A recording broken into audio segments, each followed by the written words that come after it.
Na última conversa, antes da tão ansiada pausa para férias, se é que se pode chamar férias ao período em que está 24 horas sobre 24, com crianças penduradas nas suas saias, a Anitta aborda um tema que pode evidenciar os efeitos de algum cansaço acumulado. E se o mundo fosse liderado por mulheres? Um episódio arriscado, versando sobre um mundo utópico e ficcionado de uma sociedade matriarcal, em que se discorre sobre o que poderia ser um mundo idílico e cor-de-rosa, ou talvez não. O ponto de partida para uma conversa a três, sem guião e sem filtros, poderá nunca ver a luz do dia ou ser renegada pelas suas autoras. Olá, Eli. Olá, Constança.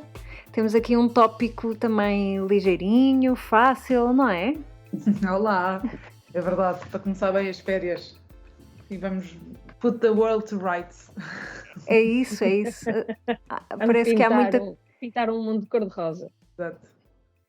Olha, agora fizeram-me pensar, esta semana nós estamos a gravar, hoje é dia 4 de julho, portanto na semana passada tivemos em Lisboa a Conferência dos Oceanos das Nações Unidas para os Oceanos, organizada por Portugal e pelo Quénia.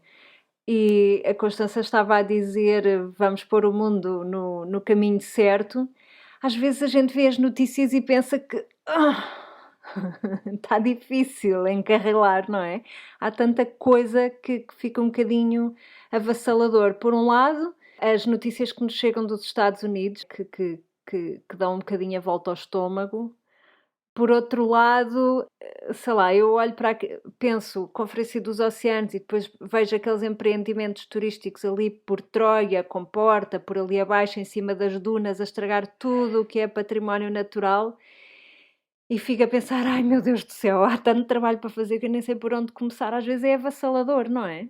Completamente é o capitalismo, não é? Eu acho que muito, no fundo é sempre esse o grande problema, é o dinheiro. O título portanto, o artigo que eu partilhei convosco e que serviu de mote a esta conversa é um artigo que encontrei na BBC e que era qualquer coisa como: e se a internet fosse comandada por mulheres?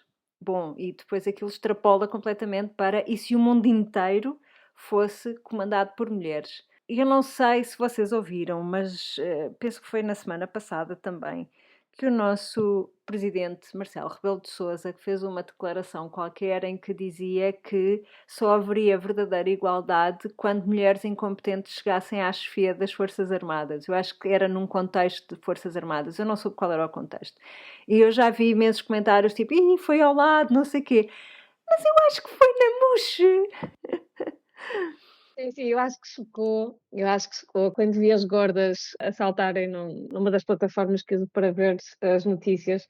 Não sei o que aconteceu com o Marcelo, ainda por cima, no contexto em que era, efetivamente, era para membros das Forças Armadas e, portanto, de facto, dele dizer que ele só consideraria atingir-se a igualdade quando houvesse igualmente mulheres incompetentes a assumirem a liderança. Eu achei que sim, choca, e principalmente pelo contexto em que é, mas estou absolutamente de acordo que é um indicador, efetivamente, de igualdade, ou pode ser um indicador de igualdade que efetivamente acontece, não é? Acontece em vários contextos e não, se acontecer quando for uma mulher incompetente, significa que há mulheres a chegarem à liderança e, portanto, e que há oportunidades para todo o tipo de mulheres chegar à liderança, porque quando falamos de igualdade e de mais mulheres a assumirem posições de liderança, não significa que todas serão absolutamente capazes, não é? E, portanto, assumimos esse risco, mas assumimos o risco tal como assumimos o risco há milhares de anos com homens que vão assumindo posições de liderança. E que já vimos a bela que fizeram com as posições de liderança que ocuparam, não é? Portanto, com o cargo e com o mandato, se calhar não são muitos os que contribuíram, quer dizer, eu acho que, agora estou a generalizar, não é? Mas há muitos homens que trabalham em prol da igualdade, mas é como a Constança dizia, o capitalismo fala sempre, parece que fala sempre mais alto. Enfim, peguei lá eu acho que essa é uma questão importante, e pode ser um dos pontos de discussão também neste nosso mundo, ou este ensaio sobre um mundo utópico. É que, efetivamente, o sistema capitalista está por detrás de uma série de problemas e de desafios importantes para a humanidade. E eu não sei se, sendo mulheres na liderança do mundo, se o sistema capitalista e se as motivações capitalistas não continuariam a existir, não é? Isso não há garantia que desapareceriam.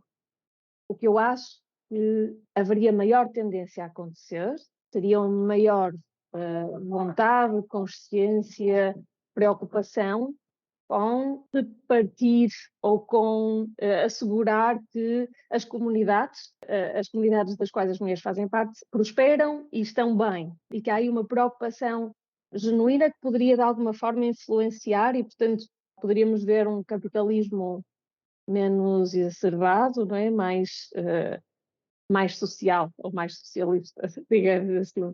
Mas não vejo necessariamente que não existisse o mesmo tipo de sistema económico. Eu estou absolutamente de acordo. Eu acho que as mulheres, para generalizar, acho que são tão capitalistas com os homens, assim como são tão boas ou tão más como os homens, em termos de valores. Não há por seres mulher que és mais bem formado do que um homem, e o contrário. Agora, o que eu acho é que acho que, por exemplo, o mercado de trabalho estaria organizado de outra maneira, haveria outras prioridades, haveria outras, por exemplo, os dinheiros públicos seriam investidos de outra maneira. Até, por exemplo, na própria medicina fala-se muito que a medicina está feita ou estudada com base no homem, não é? E a mulher é um pequeno homem que não é, que é completamente diferente, e já há imensos estudos sobre isso e percentagens, assim, da pessoa ficar com os olhos arregalados dos poucos estudos que as mulheres são o alvo. E ainda em relação aos grandes movimentos do capitalismo com C maiúsculo, a própria democracia, que é o melhor dos sistemas dentro de todos os sistemas, são complicados políticos, mas, por exemplo, eu uma vez li uma coisa interessantíssima, que é um dos grandes problemas da democracia é que pensa a curto prazo, não é? Os governantes estão lá 4, ou na melhor das hipóteses 8 anos, e então pensam nisso. E a grande vantagem de um sistema autocrático, e eu não acho nada que um sistema autoritário seja bom, mas não há dúvida que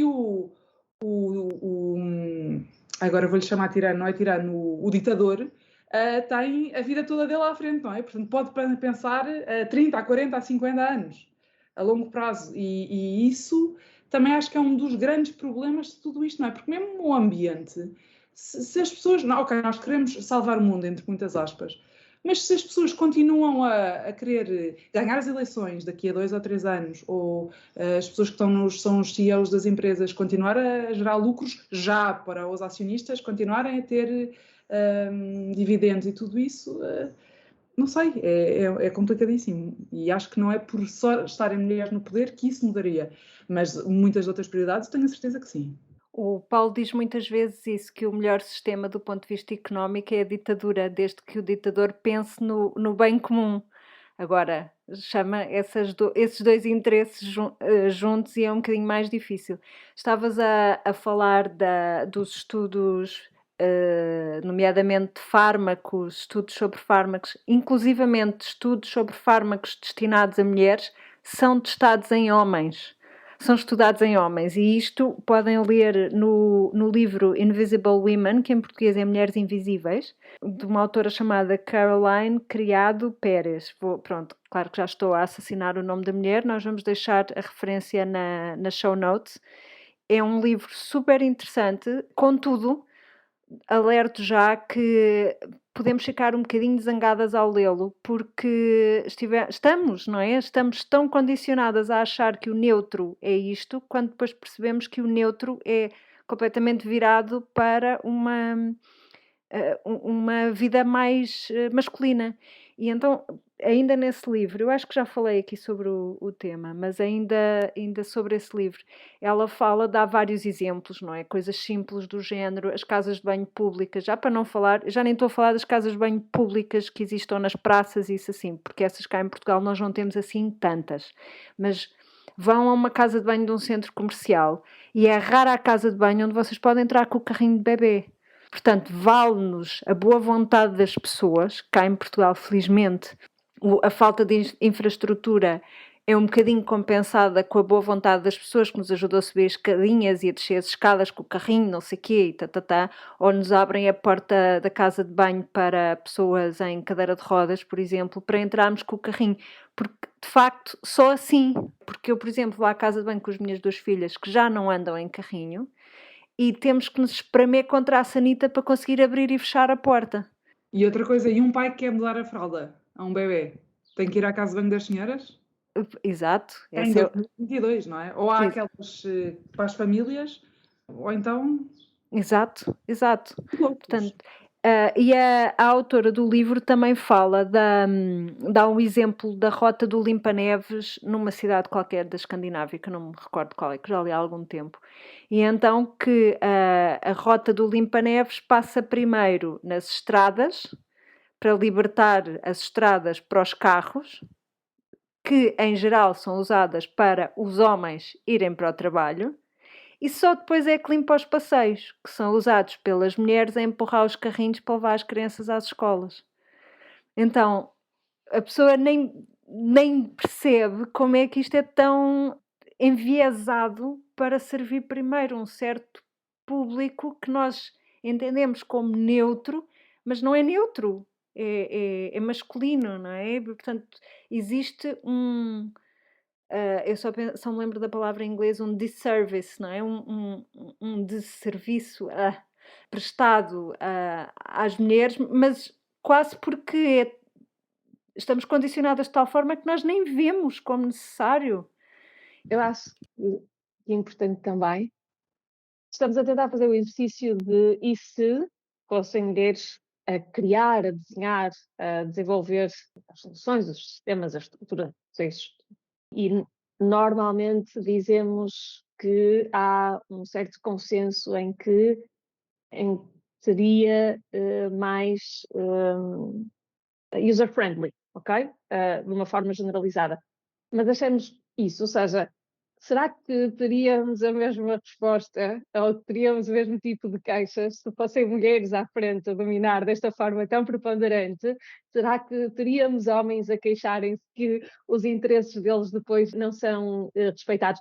Eu quando estava, eu encontrei um artigo interessante sobre uma sociedade chinesa que é matriarcal e que é o mais próximo que nós poderíamos idealizar de uma sociedade matriarcal, em que a autora eu acho que ela escreveu um livro mesmo à volta disso, era uma corporate woman que foi viver para essa sociedade, se mudou para lá e sentiu imediatamente integrada, ouvida, sem ter de se valer de outros privilégios, a não ser o facto de ser mulher e ao ser mulher, obrigatoriamente ser ouvida, considerada e ter uma série de privilégios que os homens na sociedade não tinham. E uma das coisas que ela dizia era que mais a impressionou foi a confiança que aquelas mulheres exalavam, a forma como elas encaravam o mundo. Isto é tudo nosso, basicamente, não é? Que nós temos, e que chegou tanto, mas foi isso. São elas, não há casamento institucionalizado, não é? Elas escolhem a quantidade de parceiros que quiserem durante a vida inteira. As crianças ficam a viver com as mães e os homens têm de providenciar. Okay? Os homens também ficam a viver com as suas mães. Okay? Portanto, têm de providenciar e a única separação em termos de funções parece-me que elas cozinham e eles fazem trabalho mais forçado, não é? Trabalhos mais pesados. Mas é supostamente a única grande distinção. Mas depois é isso, é tudo em torno das mulheres que decidem e que fazem o approach mesmo quando vão sair à noite, são elas que chegam à beira dos homens e metem conversa e têm tomam a iniciativa. Eu comecei a pensar também, e o que é que esses homens sentirão? Será que eles também se queixam quando vão ventilar entre eles? Isso tem grupos de apoio e dizem, mas ela não me deu a minha mesada. Adoro a mesada. Sabes o que é que me ocorreu? É que isto, claro, nós estamos sempre a fazer algumas generalizações e haverá 24 mil milhões se calhar isso é demais, mas haverá muitas exceções e honrosas exceções que de facto não são assim. Mas, em geral, as mulheres têm uma preocupação maior com o bem comum. Ou seja, aquilo que tu dizias há pouco, podem também ter um interesse capitalista, mas se calhar reservam uma maior parte dos seus recursos para impactar o bem comum do que um homem na mesma posição. Portanto, eu pergunto-me se as sociedades matriarcais, e essa em particular, que era a que estavas a dar como exemplo, se apesar de atribuir um lugar de privilégio à mulher só por ser mulher, se por esta característica de as mulheres se preocuparem mais com o bem comum, discriminará menos os homens do que as nossas sociedades onde nós praticamente achamos que é normal sermos tratadas assim. Eu diria que sim. Eu diria que sim. Assim, à partida. Essa história de... Não sei, acho que as mulheres são mais inclusivas a pensar, pensam também nos maridos, nos irmãos, nos pais, não é? Sobretudo, nós estamos habituadas a cuidar de homens e mulheres e, de uma forma muito generalizada, outra vez, os homens não estão muito habituados a cuidar. Até chegarem à situação em que ou são pais ou precisam de cuidar de algum ascendente que precise de algum cuidado especial. Acho que, em geral, eles não têm tanto uma exposição a esse tipo de comportamento, digamos. Fica mais atribuído às mulheres. Eu acho que isso está a mudar, felizmente, apesar de mudar devagar, e acho que estaremos a dirigir-nos com um objetivo um bocadinho mais igualitário, mas diria que, em geral, nós, mulheres, somos muito mais condicionadas a pensar no bem comum do que os homens. E lá está, e daí também do bem comum vem também uma série de bloqueios quanto a acumular riqueza, por exemplo, do género, não, aqueles os famosos money blocks da pessoa que eu nunca menciono, que é a Denise, não é? Nunca, já estou a rir às gargalhadas, certo? Mas eu também queria aqui voltar um bocadinho ao nosso artigo e pensar de que forma é que a internet seria diferente se fosse mais desenhada por mulheres e comandada pelas mulheres. E lembrei-me aqui de uma coisa. Eu, objetivamente, não tenho dados para fundamentar esta minha metáfora, mas eu queria aqui dizer, vocês já viram como é que os pop-ups são tão parecidos com as manterruptions? Estás a ler uma coisa sugadinha da vida e aparece, pumba, um pop-up. Pensado nisso nessa perspectiva, mas é muito divertido. E sei lá, é assim um bocadinho, não sei, já me aconteceu, não é? Imagina, clientes que me contratam para fazer o meu trabalho, não é? Aquilo em que supostamente eu sou especialista e depois que me vêm explicar como é que eu devo fazer. E eu fico assim do género, ok, temos que inspirar, isto é uma manterruption, deixa cá, é um mansplaining, não sei o quê. Vamos ter aqui um bocadinho de calma e não vale a pena entrar em ebulição. Mas os pop-ups parecem-me assim um bocadinho como isso, muito intrusivos. E outra coisa que também me ocorreu é, por exemplo, agora que já temos o Regulamento Geral da Proteção de Dados, temos aquela coisa dos cookies. Ou seja, os cookies, aquele palavreado dos cookies, aquilo é tão chato, tão chato, tão chato que o que nos apetece fazer é consentir todos, não é? Aceitar todos, logo. Mas quando tu vais ver mais opções e começas a ver a lista dos cookies que tu vais receber se tu puseres consentir todos, ficas a pensar, opá, isto é incrível toda a quantidade. Então, mas isso incomoda-me os legitimate interest. Exato. O que é legítimo? Certo. Define. Certo? Quem é que define isso? Yeah. Exato. Define legítimo. Exato. E depois também aqui há uns tempos vi, já não me lembro exatamente onde, mas vi uma coisa qualquer do género, designers unam-se para explicar isto melhor. E então era tipo um pop-up desse dos cookies, só que o texto, em vez de ser diz-nos que concordas com não sei o que, era vamos espiar-te. Vamos espiar todas as tudo aquilo que tu fazes em relação a isto, A, B, C, D, concordas? E basicamente eu pergunto-me se esta linguagem pouco clara, sempre muito obscura, que na verdade parece que está sempre ali a querer ligeiramente persuadir a fazer uma coisa que se calhar não é no teu melhor interesse, se isto também não é uma certa.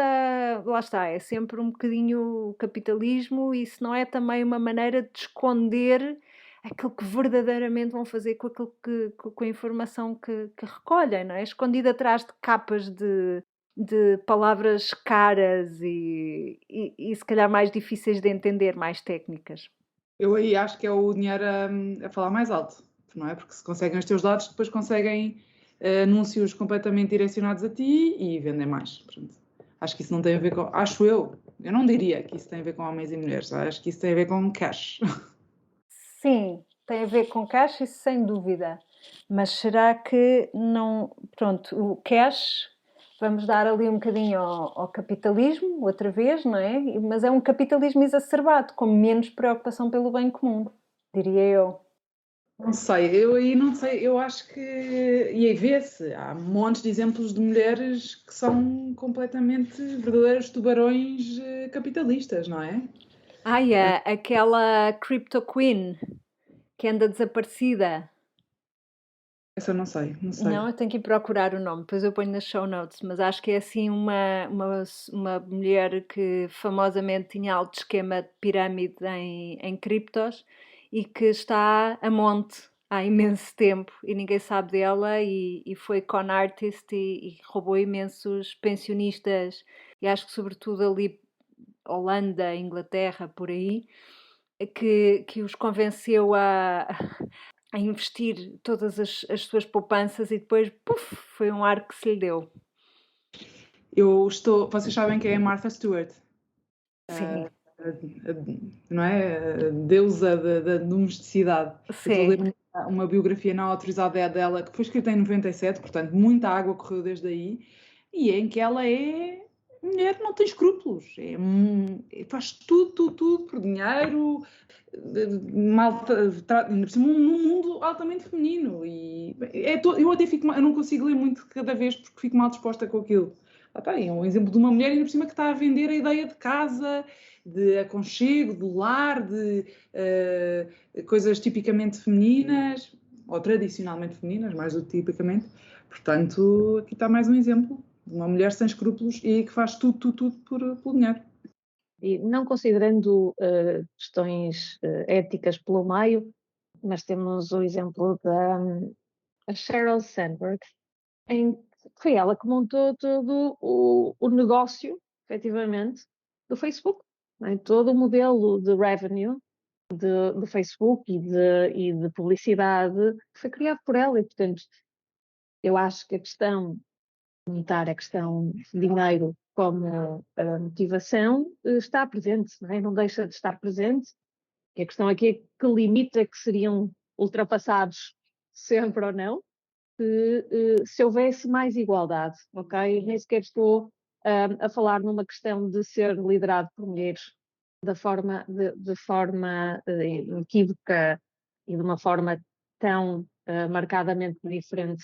Portanto, não falando de diferença tão marcada em termos de igualdade, em termos de gestão, mulheres versus homens, mas nos vários artigos que fomos lendo e nos vários exemplos que fomos tocando, eu acho que aqui o que acaba por aparecer como uma solução é uma maior representatividade, é uma maior inclusão, assegurar que temos mais mulheres na tomada de decisão, mais mulheres na criação, no desenvolvimento das soluções, mas também, se calhar, se fossem só mulheres, poderíamos ter uma white woman, se fosse uma sociedade matriarcal, poderíamos provavelmente também ter o mesmo modelo replicado em que a única diferença seria o género e, portanto, isto leva-nos para. Eu acredito que haveria mais nuances de inclusão social e de preocupação social e de maior preocupação, por exemplo, em ter soluções sustentáveis, soluções de paz ou de compromissos que assegurassem a paz, mas na questão económica tenho algumas dúvidas sobre que modelo é que estaria em vigor também. E, portanto, aqui eu acho que a solução acaba sempre de ser uma maior igualdade de representatividade, não é? Portanto, não só género, mas também interracial e de uma série de opções que acabam por, ao não estarem representados, não fazer parte da solução e, portanto, sentirem-se discriminados ou não representados ou não ouvidos e, portanto, não tidos em conta, acabam por não ter soluções à medida, não é? É a ideia de uma verdadeira paridade e de inclusividade, não é? Só que é um trabalho de muitos, muitos anos, porque as pessoas, para poderem chegar ao topo, têm que se investir na educação de toda a gente, não é? Toda a gente poder ter acesso a muitas coisas que tradicionalmente só um setor da população é que tem. É um trabalho, isto é para desconstruir um sistema de milénios, não é em 50 anos que se consegue, não é? E muitas vezes até se cai no extremo oposto, às vezes, como por exemplo as cotas, que muita gente acha muito artificial. Só por ser mulher tem direito a estar lá. Às vezes, para se chegar ao equilíbrio, tem que se... Eu não sei se sou completamente a favor das cotas, mas percebo porque é que existem e porque é que são utilizadas muitas vezes. Para encontrar o equilíbrio, às vezes tem-se tendência a cair um bocado para o lado oposto. Vai demorar muitos anos. Eu não me lembro quem é que nos falava, mas foi uma das nossas convidadas que falava, talvez tenha sido a Carolina Salgueiro Pereira, quando nos falou das mudanças acontecerem a dois níveis. Um nível ao nível das leis e o outro nível ao nível social. E que as coisas têm que ir andando, tipo, avança uma, a outra tem que acompanhar. Eu acho que as cotas entram um bocadinho nesse registro, na medida em que criam uma guideline que é artificial, para que depois, ao nível social, vá acompanhando. Portanto, nós já falámos aqui também várias vezes das cotas e como achamos que acabam por ser um mal necessário. Também já falámos aqui, por exemplo, o Invisible Women, o livro também fala sobre a experiência das cotas e que para muitas pessoas são vistas como, ok, só por ser mulher avança, mas o que os estudos revelam, os dados revelam, é que haver cotas para mulheres significa que, na prática, conseguem-se colocar candidatos mais bem preparados. Eu depois vou pôr também esse link na show notes, se tiverem curiosidade. Os dados vêm demonstrar que as cotas não só funcionam, como estão a apresentar bons candidatos. No caso, vêm boas candidatas. E eu acho que aqui vou fazer um paralelismo, que é um salto assim um bocadinho arriscado, que é, por exemplo, a questão também da legalização da interrupção voluntária da gravidez. Toda a gente tem imensos argumentos contra e a favor, mas se nós formos olhar para os dados, puramente dados, o que os dados demonstram é que desde que foi legalizada a interrupção voluntária da gravidez em Portugal, que os números de interrupções baixaram e não subiram. Portanto, se nós olharmos para os dados com um aspecto crítico, os outros argumentos são só argumentos, não têm uma fundamentação. São emocionais, não é? E isto é factual. Exato. Por isso é que é tão importante nós conhecermos os dados. E também é por isso, eu estava aqui a pensar, quando estávamos a falar da democracia e da representatividade, isso assim, num sistema ideal, o Parlamento deveria ser uma amostra representativa da sociedade. O que é que acontece? Nós em Portugal continuamos a ter um problema que é algo que as comunidades afrodescendentes reclamam há muito, que é haver a pergunta da identidade, ou seja, da pessoa poder dizer de que grupo étnico com que grupo étnico é que se identifica, que é visto como, ou seja, pelas pessoas que decidem, continua a ser visto como se isso fosse racista. Mas, na verdade, não. É haver dados. E, portanto, se nós não tivéssemos os dados aqui, por exemplo, do número de interrupções voluntárias ter estado a baixar, poderíamos continuar a ouvir sempre, não, mas é um descalabro, não sei o quê, E a verdade é que os dados demonstram que não. Se nós tivéssemos também dados ao nível a este nível da população portuguesa, também poderia ser mais fácil chegarmos a um Parlamento que fosse representativo, a um Board of Directors que fosse mais próximo da representatividade e, portanto, os dados são tudo.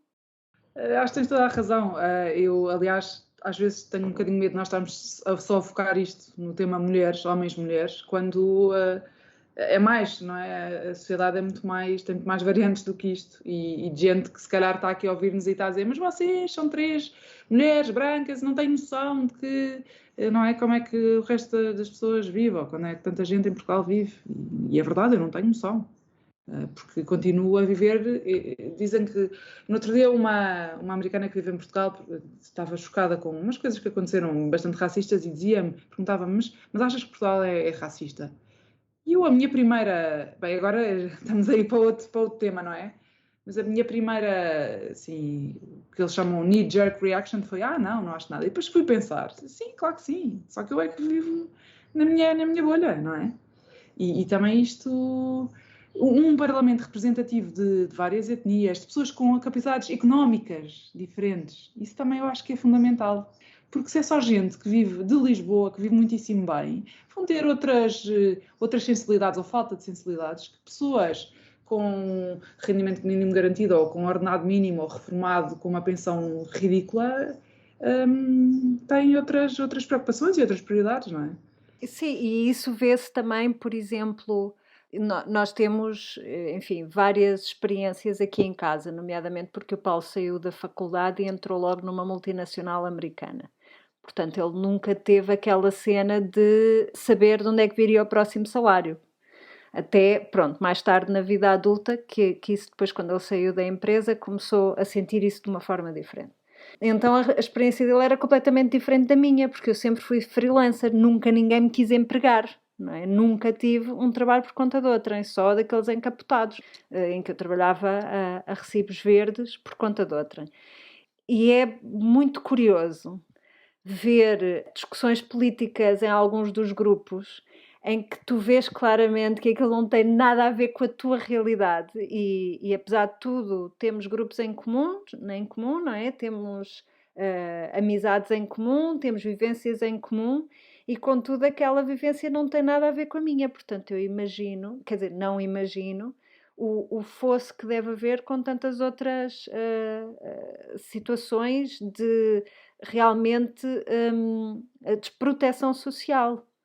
E teria que haver, não estou a dizer que tem que haver um reformado sentado no banco do Parlamento, não é isso, ou uma pessoa, mas tem que haver, bem, que houvesse representatividade étnica, acho evidente, mas mesmo em relação às pessoas muito mais desfavorecidas, grupos de trabalho mais transparentes e bons e eficazes, e não é? Sim, eu acho que o sistema, como está desenhado, em teoria até é bastante representativo, não é? Na medida em que cada círculo eleitoral elege um certo número de deputados, etc., fica um bocadinho enviesado, provavelmente, pelo número de deputados rácio com a população em relação ao total, pronto, enfim. Mas a questão mantém-se, não é? Por exemplo, quando a então deputada Joacine Catar Moreira vai falar de reparações, retribuições, sei lá, peças de arte que tinham sido roubadas às então, na altura, colónias portuguesas no continente africano, vai gerar um brouhaha nos mídia como se fosse assim uma coisa absolutamente sei lá, escandalosa que ela fosse falar no assunto quando nós vivemos num país que não é racista, não sei o que, não sei o que mais. Mas quando a pessoa começa a pensar e começa a ler as histórias dessas pessoas, começa a ver como é que essas peças de arte, essas riquezas, esses recursos foram retirados dos países onde deveriam estar. Ficas a pensar, se calhar não era bem como me ensinaram nos livros de história, não é? Sim, é o colonialismo puro. Eu acho que isso é muito mais importante, por exemplo, essa restituição, do que deitar estátuas abaixo ou vir pedir desculpa, porque isso é demagogia, não é? Agora vamos pedir desculpa por 500 anos de colonialismo. Ok, acho que podem pedir, mas acho que isso não leva a nada. Enquanto restituir peças, eu, por exemplo, ouço um podcast que se chama Stuff the British Stole. Que é por isso, não? Os museus britânicos e os alemães também, e os nossos, estão cheios de coisas, escândalo, mas diz. Quem é que faz, desculpa, quem é que faz esse podcast? Quem é que faz? Nem sei quem é que faz, eu ainda não ouvi tudo. É óbvio que o título chamou-me a atenção e é sobre peças específicas. O que está ali no British Museum, não é? Houve coisas que foram trazidas mais com alguma naturalidade colonialista, claro, e houve coisas que foram escandalosamente roubadas. Quando, por exemplo, só se abre uma pirâmide e se traz tudo, é verdade que houve certas coisas que ficaram para o Egito, mas não é? Vem tudo para a Europa e para museus europeus. E eu acho que essas coisas, eu tenho toda a legitimidade em pedir a restituição e acho que devem ser restituídas. O que é que acontece aos museus europeus? Azar. Quer dizer, arranjem outras, não é? Outras formas de contar a história, não é? Mais representativas. Sim.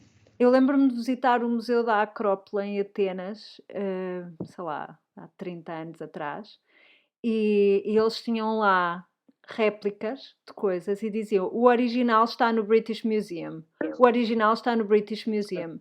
E tu jogas as mãos à cabeça e pensas: há aqui qualquer coisa. É um país europeu, não é? Exato.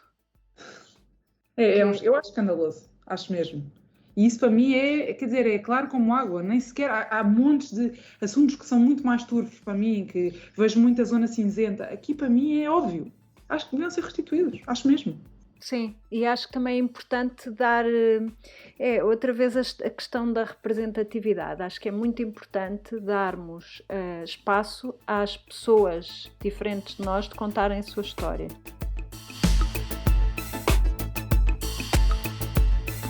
Bem, então antes de irmos para as férias, deixamos aqui o tópico de como é que seria se as mulheres gerissem a internet, como é que seria se as mulheres, gerissem a sociedade, e fomos tocar em assuntos que nos são muito caros, como por exemplo representatividade e cotas também, que costuma ser... Acesso a oportunidades, igual acesso. Eu acho que, acima de tudo, mais do que pensar que o ideal seria uma sociedade gerida, por assim dizer, por mulheres, eu acho que a grande utopia, mas o grande objetivo, e não propriamente uma utopia, é uma sociedade com paridade, não é? Em que homens e mulheres tenham acesso aos mesmos cargos, aos mesmos empregos, às mesmas oportunidades e que consigam trabalhar lado a lado. Porque aí sim, nunca haverá os homens a sentir que estão a ser postos de parte, ou as mulheres que já sentem isso há muitos anos, não é? Agora, como é que isso se faz? É com trabalho, lá está, como tu dizias, a nível de leis e a nível de sociedade. De acesso, e aí sim, com uma grande tónica nas mulheres e nas raparigas. Porque é aí que estão todos os preconceitos, não é? Aquilo que os espanhóis dizem, me hace bola, não é? Já é um novelo tão misturado, tão cheio de nós, pronto, é preciso começar a desfazer. Também acho interessante e importante tentarmos olhar para dados. Então, recomendo, por exemplo, uma visita ao Pordata, e hoje também a minha irmã mandou-nos um post no Instagram, penso que é da EU Statistics, acho que é assim que se chama. Eu depois vou pôr também nas show notes, que eu acho que também é muito importante nós, por um lado, termos uma ideia detalhada do que é que se passa em Portugal e, por outro lado, conseguir enquadrá-la num contexto um bocadinho mais regional, neste caso, não é? Porque as estatísticas, estas são sobre a União Europeia e são esses os países que entram nestas estatísticas, porque aquela coisa tipicamente portuguesa do complexo de inferioridade, se calhar é mais importante nós olharmos para dados claros e para entendermos, ok, o que é que já foi feito e o que é que podemos fazer. E outra coisa que eu acho muito importante é, tendo a informação, é nós, mulheres, reclamarmos as coisas que precisamos. Claro, em vez de ver os ombros e andar para a frente, não é? Sim. Não era navegar... E, portanto, isso faz-se a vários níveis, desde uma reclamação num restaurante onde não se foi bem tratado, a uma proposta à junta de freguesia, a intervenção cívica ao nível municipal, ao nível do associativismo. Portanto, há muitas formas de exercer também e de exercer o nosso poder cívico. É verdade, como a história das casas de banho num centro comercial. Se a pessoa, em vez de encolher os ombros e dizer, é indecente, não, vou escrever um e-mail, vou escrever uma carta, não é? Sim. E se toda a gente começar a fazer isso, e o pai também que não pode mudar as fraldas porque aquela coisinha para mudar a fralda só está na casa de banho das senhoras, tudo isso, se toda a gente começar a exercer, não é? Fazer-se ouvir de uma maneira civilizada, não é por só os gritos, de facto a sociedade vai mudar, devagarinho. Sim, e não é propriamente reclamar com o segurança que está ali, não é? Porque coitado do segurança que não sabe nada. Não sabe, não pode fazer grande coisa, realmente. Coitado. Claro que sim. Não, é a pessoa de facto escrever uma carta, escrever um e-mail. Escrever, sei lá, ao partido que o representa ou ao partido com... Os americanos estão sempre a falar nisso, não é? Escrevam aos vossos representantes. Exato. Não sei se em Portugal também se pode fazer isso, especificamente às pessoas que foram eleitas pelo teu... Não sei, a minha experiência é que tu podes procurar na internet agências, agências e agentes que trabalhem no sentido daquilo que tu procuras ou da reclamação que tens a fazer. E, por exemplo, também às vezes é contactar jornalistas, porque os jornalistas têm um acesso a uma plataforma maior. Claro. E são também um bocadinho os cães de guarda, salvo seja, da sociedade, não é? É muito importante o trabalho do jornalista na medida em que pode investigar, denunciar e se calhar até valorizar propostas que são apresentadas. Portanto, é importante também canalizarmos a nossa frustração para a ação. Sim, e imagina que se um presidente da Câmara ou mesmo da Junta de Freguesia for inundado por cartas das pessoas que lá vivem, eu acho que vão perceber que alguma coisa não está bem e vão perceber que também é no seu interesse mudar, não é? Isso acontece muito nas associações de pais nas escolas. Se os pais, de facto, todos se mobilizarem, as coisas mudam. E pronto, isso é um microcosmos do que é uma sociedade. Exatamente.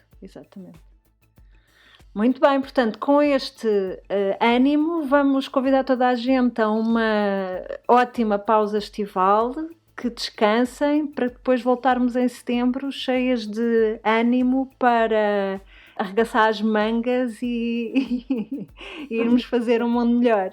Exatamente. E antes que fiquem assoberbadas a pensar tudo o que precisa de ser feito, lembrem-se que às vezes são pequenas mudanças, basta pequenas mudanças para impactar positivamente muitas pessoas. Portanto, não entrem em desespero. Gosto dessa nota de esperança. Gosto de acabar isto, para não ficarmos completamente deprimidas. Ai meu Deus, não, é verdade, é verdade. Sim, the power of one, é muito importante. É verdade. Vou ver se ponho também nas show notes um outro post que me enviaram no Instagram, que é um senhor na Indonésia que ele sozinho reflorestou uma área imensa. Sim. Não sei, há um livro, mas não sei se é esse senhor, O Homem que Plantava Árvores. Já leste esse livro? Não. Mas é mesmo, the power of one. E também perceber que somos um, mas juntos somos muitos.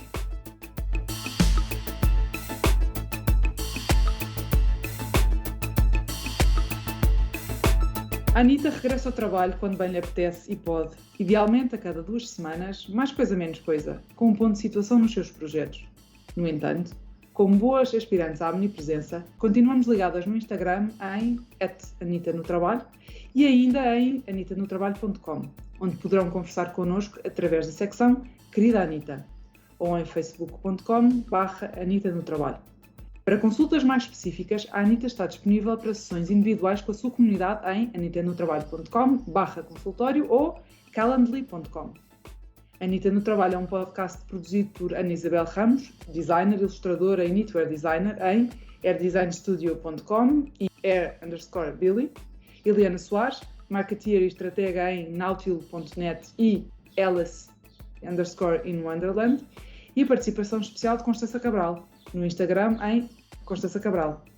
Até à próxima, um bom verão, boas férias, descansem, mesmo que não vão de férias já e vão mais tarde.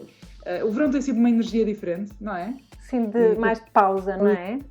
E de pôr em perspectiva imensa coisa. Eu, nem que seja às vezes um dia na praia, um fim de semana ou assim, a pessoa sai da sua lufa-lufa diária e parece que, não sei, ganho imensa perspectiva. E setembro para mim tem um início, é uma sensação de recomeço, assim, quase lá perto do 1 de janeiro e, portanto... Sim, sem dúvida. Para mim até ainda mais do que janeiro. Estou desejosa de descansar agora no verão e estou desejosa, bom, que não venha assim tão rápido, mas estou contente porque sei que a seguir vem mais um momento de voltar a arregaçar as mangas e voltar a trabalhar por aquilo em que nós acreditamos. É isso mesmo. Então, até setembro. Até setembro. Boas férias. Bom verão. Bom verão a todas.